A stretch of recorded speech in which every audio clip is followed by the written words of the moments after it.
کے لیے ہم جو دیسی اکھاڑے ہیں کوشش کریں گے کہ ہم چھوٹے چھوٹے اکھاڑے گجرانوالہ میں، لاہور میں ان کو دوبارہ ہم شروع کریں. بلکہ ہم نے سوچا بھی ہوا ہے کہ اب ہم نا ایک اس کے لیے کمپٹیشن کریں گے، کیونکہ یہ بھی ہماری ثقافتی گیم ہے. گریٹر قبال پارک بڑا مشہور پارک تھا، وہاں سے 17 پاکستان کے ٹیسٹ کرکٹر نکلے، تو گراؤنڈ کی مالش کرنے کی سابقہ وزیر اعظم پاکستان میاں نواز شریف صاحب نے مالیہ بھی وعدہ بھی کیا ہے کہ اس کے متبادل جو ہے وہاں پہ گراؤنڈ بنائی جائے گی. اس حوالے سے آپ کیا کہتے ہیں؟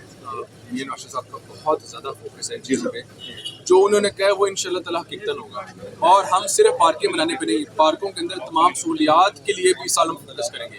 جو ایون پی ایچ اے کی پارکس ہے اس کے اندر بھی ہم کوشش کریں گے کہ آؤٹ ڈور جیمز، آؤٹ ڈور ٹریکس، ہم کھیلوں کی چیزیں، یہ تمام چیزیں دیں. ہمارا اس سال الحمدللہ جو بجٹ ہے وہ ہے بھی سرپلس، تو انشاءاللہ تعالیٰ ہم اس پہ فوکس کریں گے. اچھا سر، پی ایچ اے نے بہت سی گراؤنڈ جو ہے وہ ڈیمالش کر دی جو پنجاب اسپورٹ بورڈ نے بنا کر دی تھی، پھر جعلی ہر چیز اپنا، تو اس حوالے سے کیا آپ ان کے ساتھ جو ہے وہ ریہیبلیٹیشن کے لیے ہم نے بجٹ فکس کر دیے. جی سر. میں پی ایچ اے کے ساتھ دوبارہ بیٹھوں گا جی سر. اور میں اس بات کو انشور کروں گا کہ جو اس ٹائم خستہ حالت میں ان کو ہم بہتر کیا جائے. پریکٹس گراؤنڈ کو جو وزٹ کیا جائے اور جا کے جو مانیٹرنگ اس کو اچھا، پیسہ صاحب یہ بتائیے گا